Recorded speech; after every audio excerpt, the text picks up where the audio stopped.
Differently abled, differently. It's through having meaningful conversations that we are able to create impactful change. Let's hear from individuals who are championing these conversations. The essence of change is only felt when it leaves an impact, and a positive one to be precise. Rashid Ruvaga, the country leader Kenya of Change Organization, which is an online platform for creating change, shares on how this platform is pushing for positive agendas.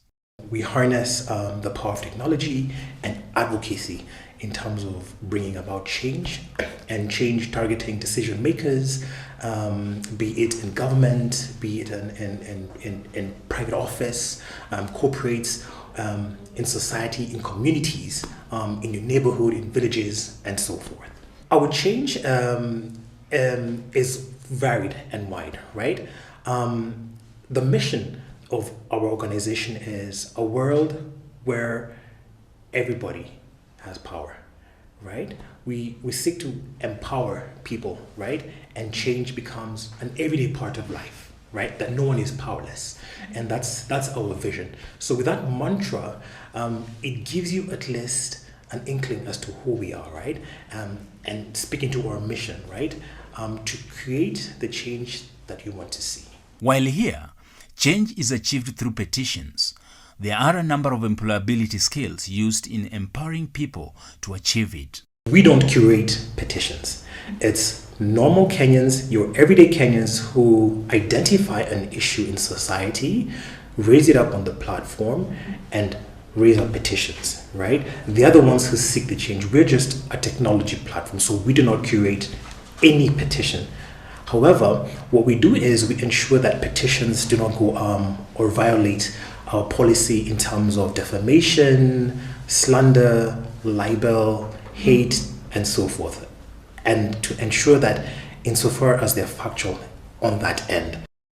Josephine Mwende, a petitioner on the platform fighting for the rights of persons with cerebral palsy and disability as a whole, recalls her ordeal in her pregnancy journey. My journey to motherhood was not that easy, as my training went on smoothly and my pregnancy was so smooth. But now the challenge came in when it was my time to deliver. I was injected in several hospitals just because of my condition. So after going what I went to do, I thought of changing the narrative and maybe start creating awareness so that the health service providers should know about us, that we are there, we give birth, we are parents, we exist, and also we are just human beings despite our disabilities. So they should look beyond the disability. The fallacy regarding women with disabilities and sexual reproduction has been one of the major causes of social stigmatization. Even if you go for, what do we call them, this family planning, the contraceptives, you see, if you have a disability and you are going to seek for the contraceptives, the question they ask you, hey, they are so weird. Like you can go there, ask for a condom. They will ask you what for. And yet they know its purpose, and they know you can't go cook it, it's not food. Josephine hopes that her voice through this petition, which has garnered quite a support, will reach the relevant authorities addressed and foster the needed change. What I want after this petition is just to see this country free discrimination in the hospitals, whereby no one will be afraid to give birth.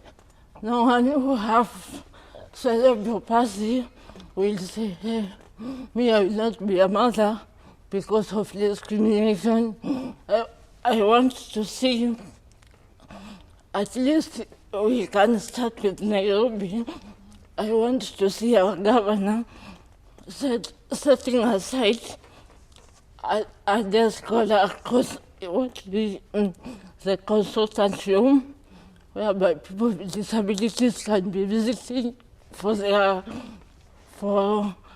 when they are seeking for maybe health services, and also they can also put up a toll-free line whereby if you are facing any discriminations in the hospitals, you can just call and report it to end discrimination and to make hospitals inclusive of everyone.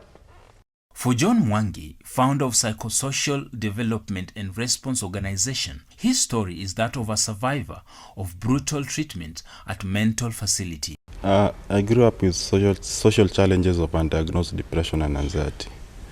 So I never knew of my diagnosis for over 10 years. So it's a point where I attempted suicide. And that is a point where my family noticed that this is an issue that needs to be addressed. So the only place that they knew that I could find help was a mental health institution. So that's how I found myself in a mental health institution. I was taken into a room. So initially I used to tell my parents that I wanted to die because of the stress that I was going through. So I used to tell them that I want an injection so that I could die. So when I was in that facility, they came with an injection. So my instinct then, right, is this the same injection that I was asking for? So I was scared. So I asked them, and what kind of injection is this? So from their perspective, they took, I was resisting. So I found myself now, I was given slaps and pinned down to the ground and given the injection. So I found myself sleeping in that room for a whole night without any beddings and sort of that. And everyone has power over you, be it the cook. The cook has the power to whip you. Be it the guard has the power to whip you. So that experience made me feel as if I was being punished for my mental health condition. The reason he started the organization was to empower persons with mental health conditions. I wanted to empower persons who live with a mental health condition. So my organization is a user-led organization that everyone who is in it have a lived experience with a mental health organization. So what purpose me is first to empower the persons with condition to be self-advocates, because for me, I never knew my rights.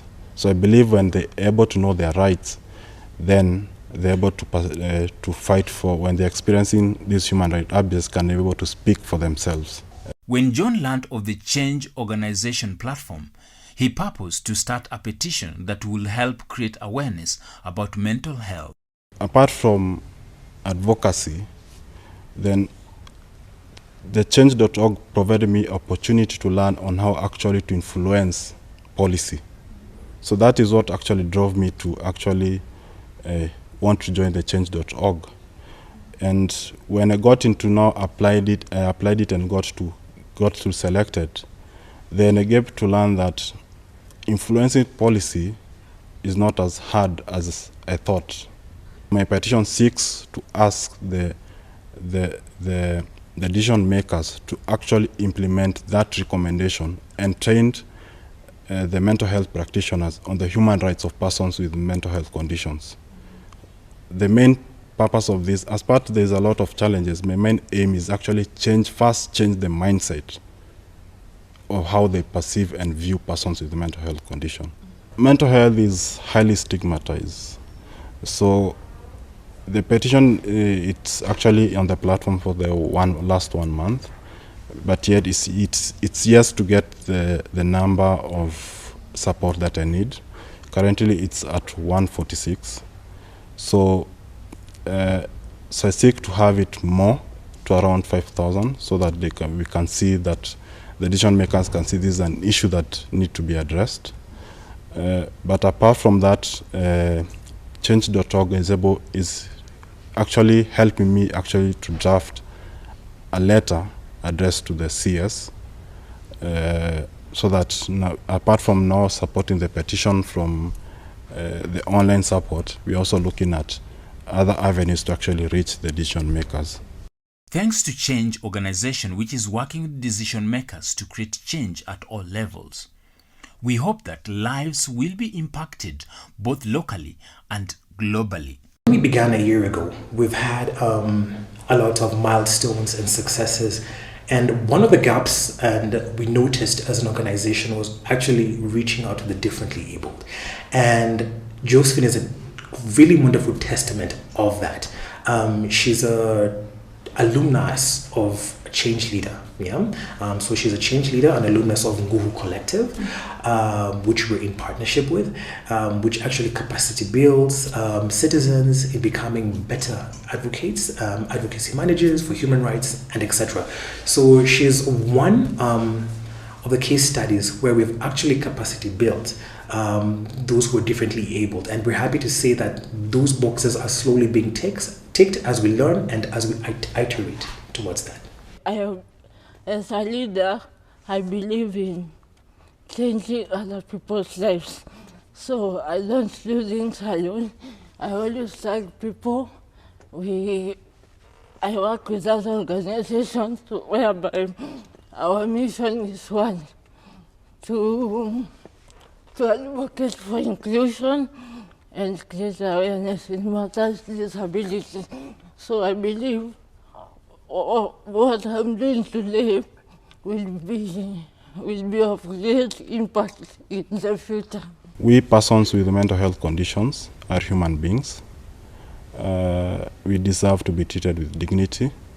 We have families that care about us. We have desires, our desires for our life.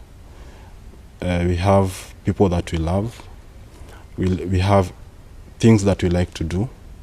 So as a society, we should embrace persons with mental health conditions and allow them to participate fully within the society. Differently abled, differently.